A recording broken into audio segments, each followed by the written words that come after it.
Muy buenos días, me llamo Gabriel Alejandro del Muñoz, grupo 3 del Laboratorio de Procesos Agroindustriales de la Universidad Corhuila.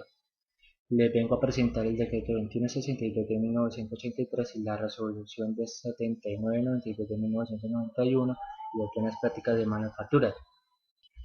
En el decreto 2162 de 1983 consta de 4 capítulos: disposiciones generales y definiciones de las plantas de productos procesados, de la clasificación de productos articulados, de las medidas sanitarias de seguridad y de las sanaciones.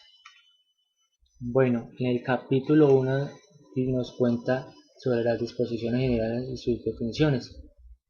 Estos son los productos procesados que se elaboren, empaque, transporte, comercialicen y consuman en el territorio nacional deberán someterse a las normas del decreto 2333 de 1982 y decreto 2162 de 1983, lo que fundamenta la ley, dicte y el ministro de Salud.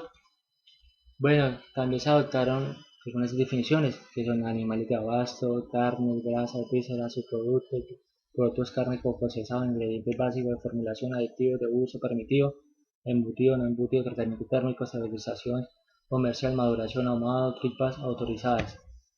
Bueno, en el capítulo 2 nos cuenta sobre las plantas de productos procesados, que son establecimientos destinados a la elaboración de alimentos preparados a base de carne, grasa, vísceras y subproductos comestibles de animales de abasto, que se autoricen para consumo humano y deberán tener licencia sanitaria de funcionamiento expedida por el Ministro de Salud o su autoridad delegada.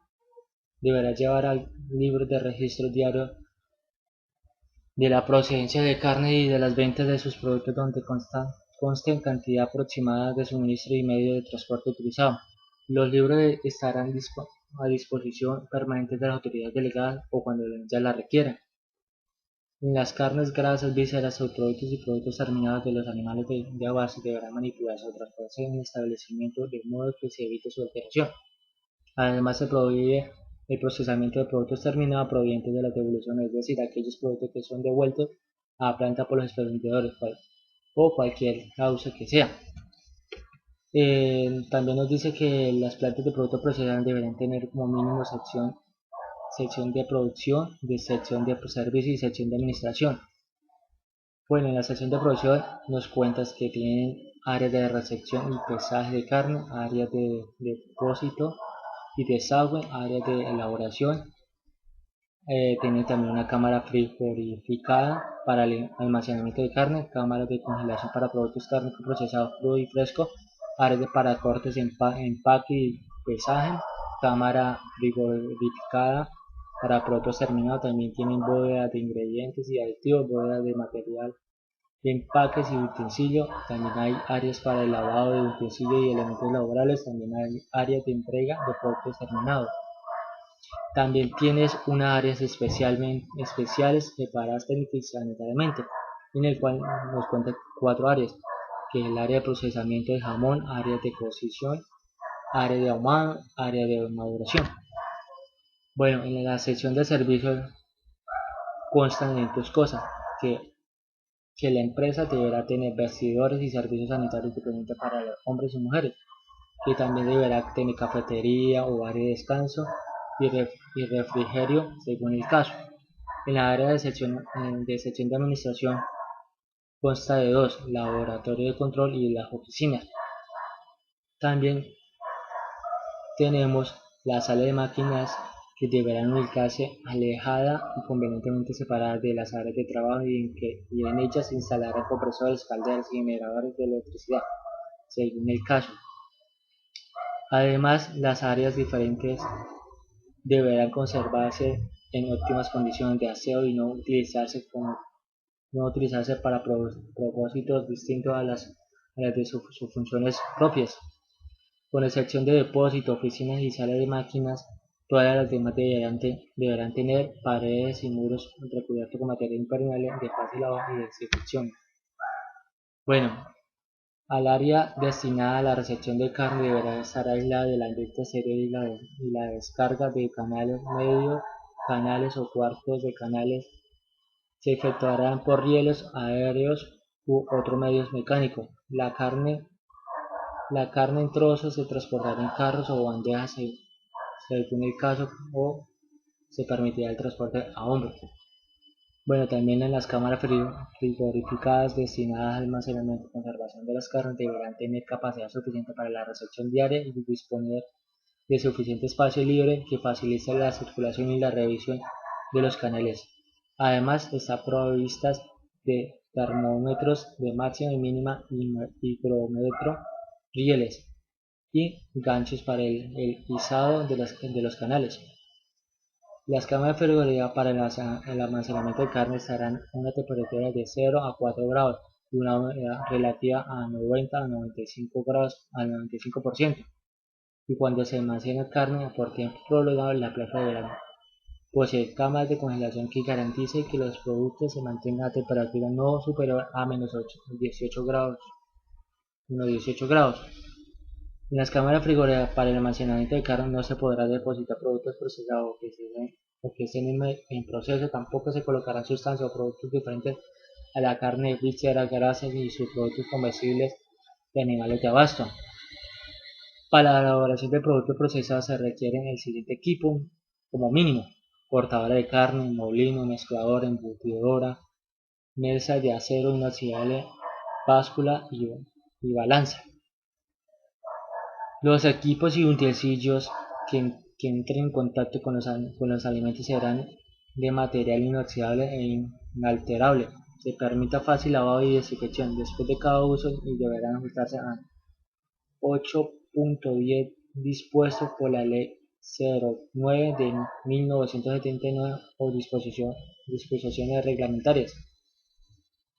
Bueno, la sala de elaboración no se comunicará con expendios, oficinas, vestidores o sanatorios en forma directa, y durante la elaboración de cortes y empaques, la temperatura en el ámbito de trabajo no podrá ser de 15 grados.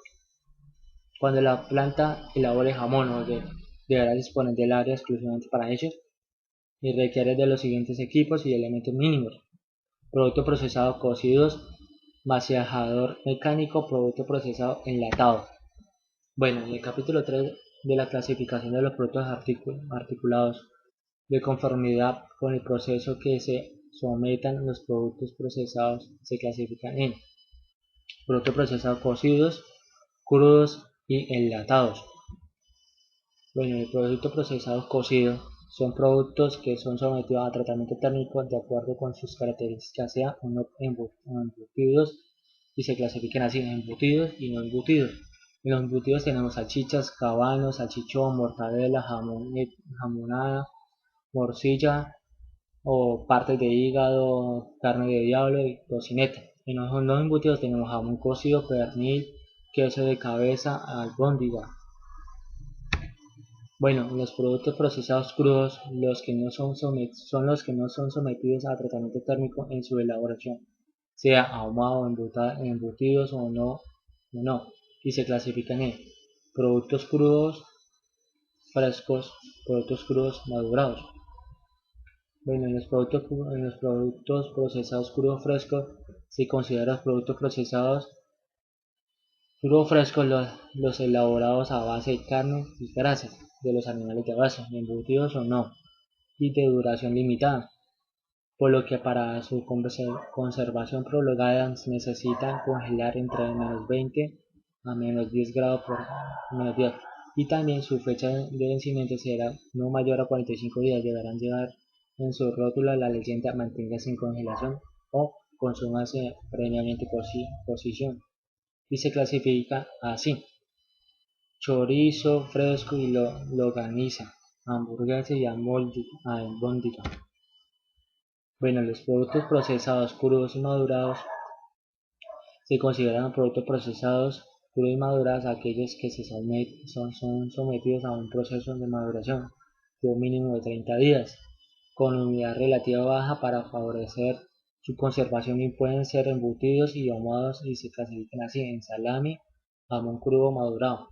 Bueno, tenemos también productos procesados enlatados, son aquellos que son elaborados a base de carne y grasas de animales de abasto, con la adición de ingredientes y aditivos permitidos, sometidos a esterilización comercial que para su expendio se basan en latas de cierre hermético. La clase de material empleada en el envase deberá ser aprobado por el Ministro de Salud y deben conservar en lugares secos a temperatura ambiente, y su fecha de vencimiento será no mayor de 12 años.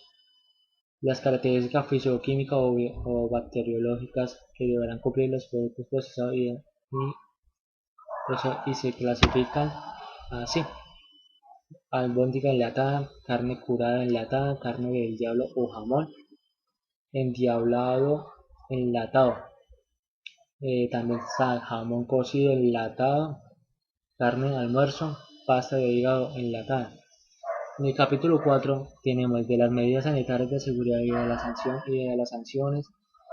La imposición de las medidas sanitarias de seguridad, de las preventivas y de las sanciones a quienes incurran en la violación de las disposiciones del presente decreto se regularán por lo establecido en el decreto 2333 de 1982 y de las normas que lo modifican o complementen. Bueno, en la resolución 7992 de 1991 tenemos 6 capítulos que son el ámbito de aplicación y de las convenciones en materia de requisitos microbiológicos y definiciones, de los jugos y pulpas de fruta, de los concentrados de fruta, de los néctares de fruta, de los refrescos de fruta, de las pulpas azucaradas de fruta. Bueno, en el capítulo 1 tenemos en el ámbito de aplicación y de las convenciones en materia de requisitos microbiológicos y sus definiciones. Son los jugos, concentrados, néctares, pulpas azucaradas y refrescos de fruta que se produzcan, importan, exportan, transportan, envasen y comercializan en el territorio nacional deberán cumplir con las reglamentaciones de la presente resolución y de las disposiciones complementarias que en desarrollo de la misma o con fundamento en la ley dicte el Ministerio de Salud, pero cuando se exporten, producen y exijan requisitos adicionales a los de la presente reglamentación, estos se ajustarán a los requeridos por el importador. Para los efectos de la presente resolución se adoptaron las siguientes definiciones: concentración de fruta, jugos de fruta, néctar de frutas, pulpa azucarada de fruta, pulpa de fruta, refresco de fruta. Bueno, de las convenciones en materia de requisitos microbiológicos son para efecto de identificación de los índices microbiológicos permisibles para los diferentes productos objeto de este reglamento. Se adoptaron de las siguientes convenciones. Ahí tenemos una tabla que nos indica el número de muestra examinada, el índice máximo permisible para identificar nivel de buena calidad, tenemos el índice máximo permisible para identificar nivel aceptable de calidad, número máximo de muestra permisibles con resultados entre n y m, le hace menor, le hace mayor. Esa es una de las tablas que nos indica. Bueno, en el capítulo 2 de los jugos y pulpas de fruta son las condiciones para su elaboración de los jugos y pulpas de fruta deberán ser sanitarias aprobadas con frutas frescas, sanas y limpias. Además, los jugos pueden prepararse con concentrados de frutas siempre y cuando reúnan las condiciones antes mencionadas.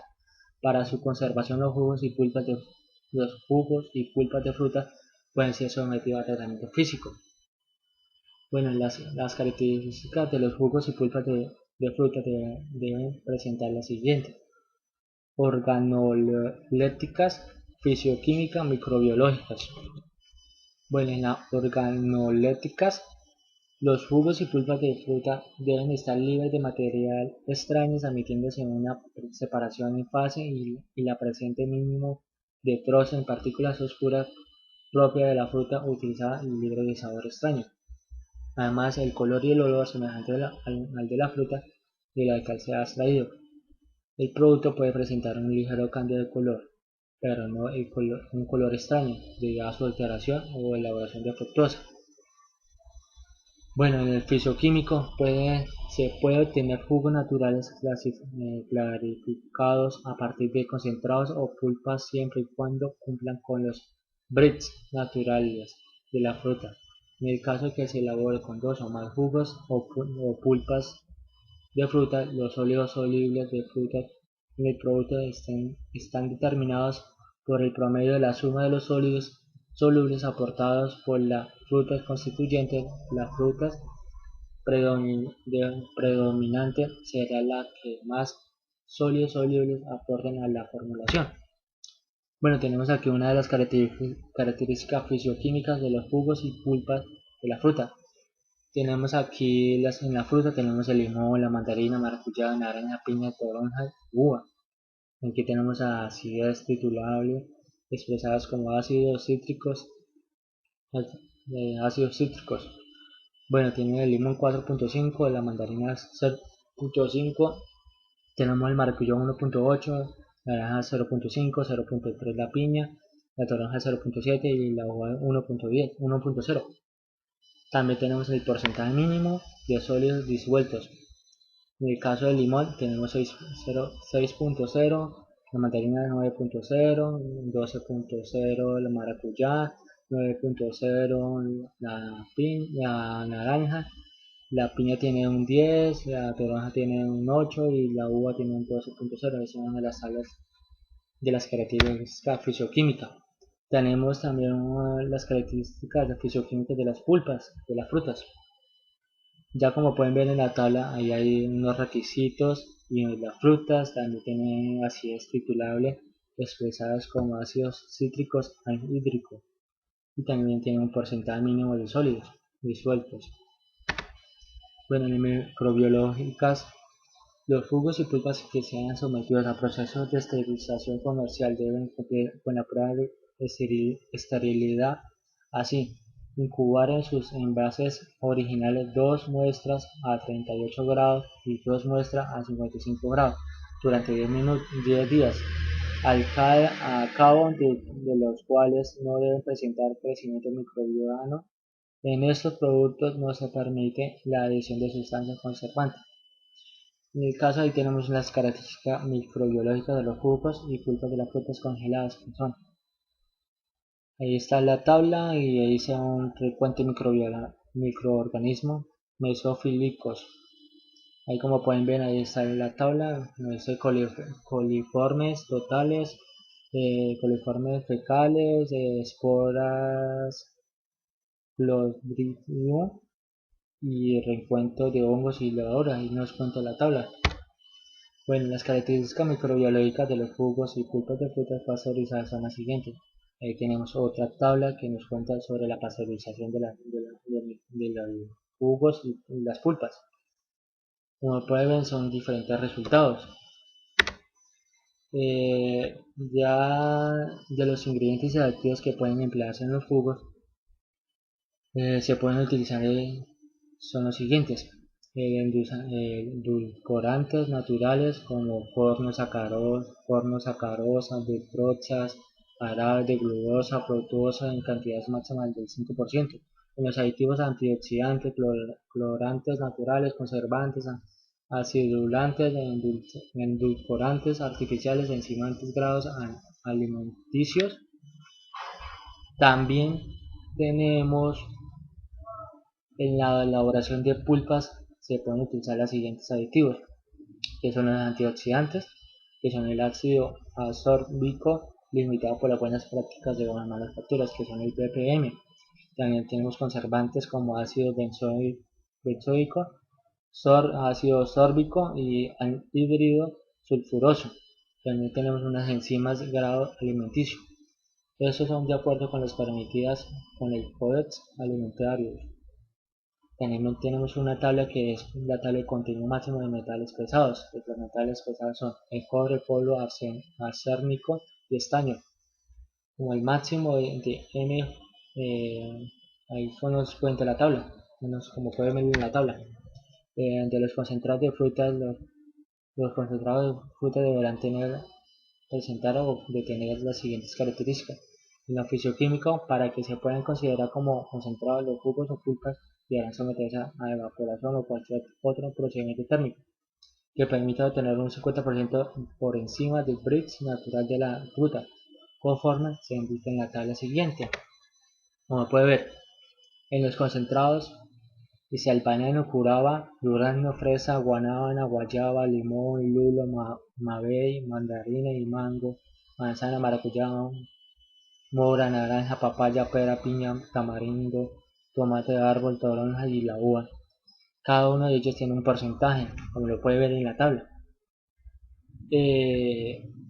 También en las microbiológicas, los concentrados de fruta que sean sometidos a procesos de esterilización comercial deben cumplir con la prueba de esterilización, incubar en sus envases originales 2 muestras a 3 grados y 2 muestras a 55 grados durante 10 días, al cabo de los cuales no deben presentar crecimiento microbiano. No se permite la adición de conservantes en estos tipos de productos. Como pueden ver ahí en la tabla, tienen el reporte de microorganismos, mesófilos, todo lo que esta nos muestra la tabla, y tiene unos números diferentes. Bueno, de los aditivos podemos tener conservantes como el benzoico, como lo había dicho, el ácido sórbico, el antioxidante, el ácido ascórbico limitado por las buenas prácticas manufactureras del BPM, y tenemos también contenido máximo de metales pesados, el cromo, plomo, arsénico y estaño, que cada uno tiene el máximo. El cobre tiene 10, el plomo 2, el arsénico 0,1 y el estaño 150. Bueno, en el capítulo 4 de los néctares de frutas, los néctares de frutas deben presentar las siguientes características: organolépticas, fisioquímicas, microbiológicas. Las organolépticas son los néctares de frutas, son líquidos libres de materiales y sabores estrella. Deben poseer color uniforme y olor semejante al de la fruta. En el fisioquímico tenemos una tabla que nos muestra que los sólidos solubles por lectura refractométrica a 20 grados, Brix en porcentaje el mínimo es de 10 y el pH a 20 grados es el mínimo 20.5. La acidez titulable expresa como ácido anhídrico en porcentaje el 0.2 como mínimo. En la microbiología, las características microbiológicas de los néctares de frutas ionizados con duración máxima de 30 días son las siguientes. Como nos muestran en la tabla, son datos diferentes a las anteriores microbiológicas que estaban. Bueno, las características microbiológicas de las néctares de frutas ionizadas son duración mayor de 30 días. Son las siguientes. Nos muestran dos tablas, y una tabla tiene diferente dato, tiene diferente número y porcentaje que están. Bueno, de los ingredientes, el porcentaje mínimo de sólidos solubles de frutas para la preparación de los diferentes néctares, refresco al Brix natural de la fruta será el indicado para la siguiente tabla. Aquí nos muestran una tabla de frutas, el porcentaje mínimo de la pulpa o jugo de fruta presente en el néctar, de masa y masa, el porcentaje mínimo de soluble aportados por la fruta o la formulación de néctar. Ahí nos muestran, tal como está en la tabla, nos muestran algunas frutas, algunos porcentajes mínimos y otros porcentajes mínimos que aportan la fruta. También tenemos unos aditivos que nos permiten utilizar los siguientes aditivos, como lo había dicho anteriormente, los conservantes, ácido benzoico, ácido ascórbico, tenemos unos estabilizantes, que son alginatos de amonio, calcio, potasio y propilenglicol, carboximetil, celulosa de sodio, carragenina o goma santa, pentina. También tenemos unos colorantes. Se pueden utilizar los colorantes naturales de acuerdo con los establecidos en la resolución número 10593 de 1985 únicamente para los néctares de guayaba y fresa. Se permite la adición de los colorantes activos establecidos en la resolución 1593185 en cantidad no superior a 15 miligramos del producto listo para el consumo. También tenemos unos acidulantes, que son el ácido cítrico, ácido tartárico, ácido málico, ácido turmárico, También tenemos unos antioxidantes, que son los ácidos asórbicos, que están limitados por las buenas prácticas de manufactura, que son el BPM. Tenemos unas sustancias no permitidas, que no están permitidas en dicho procesamiento, que son los aromatizantes artificiales o almidón. Pero también tenemos unos límites de efecto. En los néctares de frutas se admiten un máximo de GLH de efectos visuales no mayores de 2 miligramos en 10 centímetros de la muestra analizada. También tenemos el continuo máximo de metales pesados, como puede ver en la tabla. Bueno, en el capítulo 5 de los refrescos de frutas, los refrescos de frutas deben elaborarse en condiciones sanitarias apropiadas, con fruta fresca y sanas y limpias. Los refrescos de frutas deben presentar las siguientes características: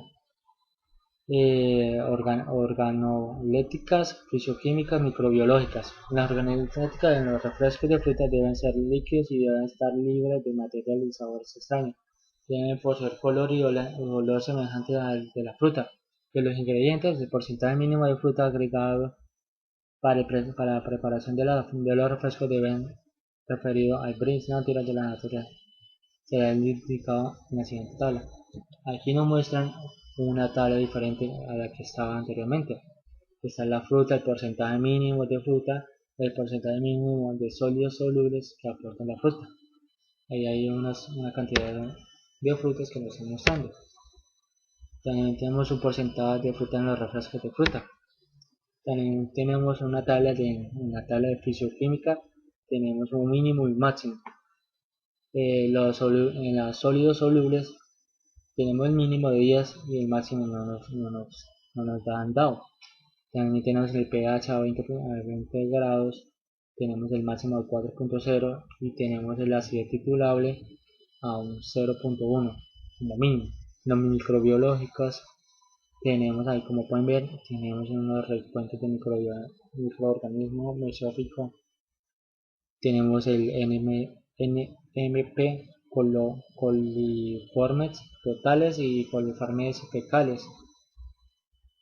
Ahí como lo muestran, ahí está la tabla con sus diferentes números y el porcentaje que nos están dando. También tenemos en los aditivos los conservantes ácidos benzoicos, ácidos sórbicos, los estabilizantes como alginatos de amonio, calcio, potasio y propilenglicol. También tenemos carboximetil, que son las glucosas de sólido, la cartagina, que son la goma de santa, y la pentina. También tenemos unos colorantes que se nos permiten, que son colorantes artificiales establecidos en la resolución número 1059-385 en cantidad no mayor a 30 miligramos. Tenemos unos acidulantes que son los ácidos cítricos, tartámicos, málico y fumárico. También tienen, como lo muestra en la tableta, tenemos unos contenidos máximos de metales pesados. Bueno, en el capítulo 6 de las pulpas azucaradas de fruta nos cuenta que para su elaboración de las pulpas azucaradas de fruta deben elaborarse en Cordich Nets sanitarias apropiadas a partir de pulpas o concentrados de frutas. Las organolépticas nos dan que las pulpas azucaradas de frutas deben estar libres de materiales y sabores extraños, debe poseer color uniforme y olor semejante al de la fruta. Nos pueden mostrar en la tabla de fisioquímicas, nos muestran un mínimo y máximo de solubles de contenido de fruta a su bris natural. También tenemos un límite máximo de azúcar adicionado. Tenemos un pH a 20 grados y nos puede mostrar en esa tabla. Bueno, en las buenas prácticas de manufactura que se llama el PMM está el decreto 3075 de 1997, que son los principios básicos y prácticas generales de higiene en la manipulación, preparación, elaboración, envasado, almacenamiento, transporte y distribución de alimentos para su consumo humano, con el objetivo de garantizar que los productos se fabriquen en condiciones sanitarias adecuadas y se disminuyan los riesgos inherentes a la producción. ese cual dice que nos dan unas disposiciones generales, edificaciones e instalaciones, equipos y utensilios, personal manipulador, requisitos de higiene de fabricación, aseguramiento y control de calidad, saneamiento, distribución de alimentos. En el BPM, en las instalaciones nos consta de localización y acceso, diseño y construcción, establecimiento de agua, disposición de residuos, instalaciones sanitarias, piso, paredes y techos, ventanas, puertas, iluminación y ventilación. Deben contener estas instalaciones.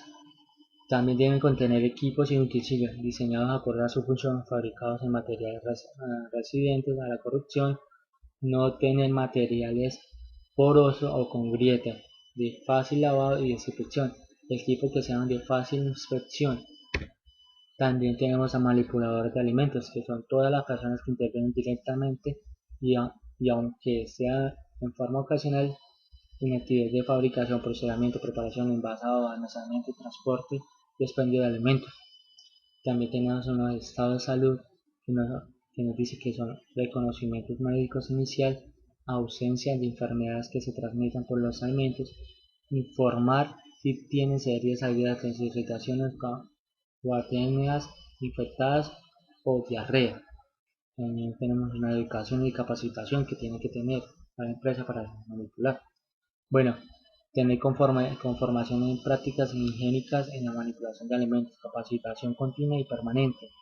Colocar avisos para enfatizar lavado de mano. Bueno, en las prácticas higiénicas deben tener la limpieza e higiene personal, lavado de manos con desinfectante, mantener el cabello recogido, mantener uñas cortas, limpias y sin esmalte, usar calzado cerrado, uso de guantes cuando sea necesario, uso obligatorio de tapabocas, no uso de joyería, relojes y otros accesorios, no comer ni beber en las zonas de producción. Los requisitos higiénicos de fabricación, las óptimas condiciones sanitarias deben tener control de condiciones en temperatura, procedimientos de control para procesos que son refrigeración y la cocción, proteger los alimentos para evitar la contaminación. Bien. En la prevención de contaminación cruzada deben cumplir con estos reglamentos, cumplimiento de las normas higiénicos sanitarias para todo el personal, manipulador de alimentos, evitar contacto directo de materias primas con el producto terminado, ya que sea a partir del uso del utensilio sucio o por contacto del producto terminado con materias primas. Bueno, en el HACCP, que significa Hazard Analysis and Critical Control Point. Bueno, en el punto crítico de control que es el CCP, es un punto crítico de control, es un punto crítico dentro del proceso de manipulación en el que el riesgo debe ser controlado, eliminado o reducido a un nivel seguro. En el proceso operacional estándar, que es el COP, es el procedimiento preventivo de control que deben estar directo o indirectamente relacionado con seguridad alimentaria. Las SOPs deben ser controladas con frecuencia fija y en momentos predeterminados. Los controles SOP no son definidos por muestreo o por lotes.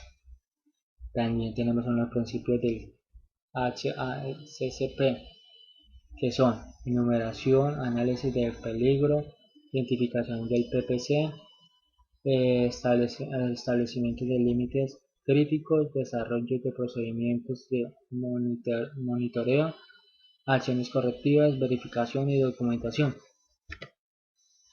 También tenemos unos análisis de riesgo, que son un método para identificar riesgos a la seguridad alimentaria en cada fase de manipulación, como pueden ver las imágenes, desde el cultivo, desde cuando se está sacando la materia prima de la tierra hasta llegar hasta nuestra mesa. Tiene que cada rato estar revisando y mirar el riesgo de manipulación. Aquí nos hacemos una pregunta que son los límites críticos. Los límites críticos son límites específicos de las propiedades de los alimentos, tales como tiempo y temperatura, el pH, el olor, el sabor y el color. Bueno, En un catering, los límites críticos son más frecuentes la relación tiempo y temperatura sobre los diferentes pasos de procesamiento de procesos de manipulación. Los puntos críticos del control de CSP son 6, que son la temperatura del alimento en la recepción, temperatura de almacenamiento, temperatura de los alimentos listos para el consumo durante el descongelamiento. También tenemos temperaturas de los alimentos listos para consumo durante el descongelamiento fuera de cámara, cocción, enfriamiento rápido, temperatura de manipuleo de alimentos listos para el consumo, temperatura durante el despacho, temperatura temperatura de los alimentos que retornan de pista. También tenemos unos procedimientos operativos estándares, que son el COP, que son los siguientes: el procedimiento para el control de los ingredientes de las comidas, procedimientos para la aprobación de proveedores, procedimiento para el control en la recepción de alimentos, procedimiento para el almacenamiento, procedimiento para la desinfección de vegetales, procedimiento para el manipuleo de alimentos, procedimiento para la higiene personal, procedimiento para la limpieza y desinfección, procedimiento para el control de riesgo físico-químico, procedimiento para el entrenamiento, procedimiento para la calibración de herramientas, procedimiento para el análisis microbiológico de alimentos, aguas y hielo y infraestructuras, procedimientos para la investigación de incidentes con alimentos. Aquí, como pueden ver, tenemos unos controles de los CSPS, que es el perfil de temperatura durante el almacenamiento, producción, manipuleo o transporte del CSPS. Se controla para cada lote de alimentos al alto riesgo de la cadena de elaboración. Como puede ver, hay una gráfica que nos muestra la recepción, el almacenamiento, el cocido, el enfriamiento, el porcionado, el armado de platos y bandejas y el despacho. También tenemos un diagrama general de flujo de alimentos, como pueden mostrar ahí cómo está dividida, cómo va el flujo del alimento. Le agradezco, gracias por la atención prestada.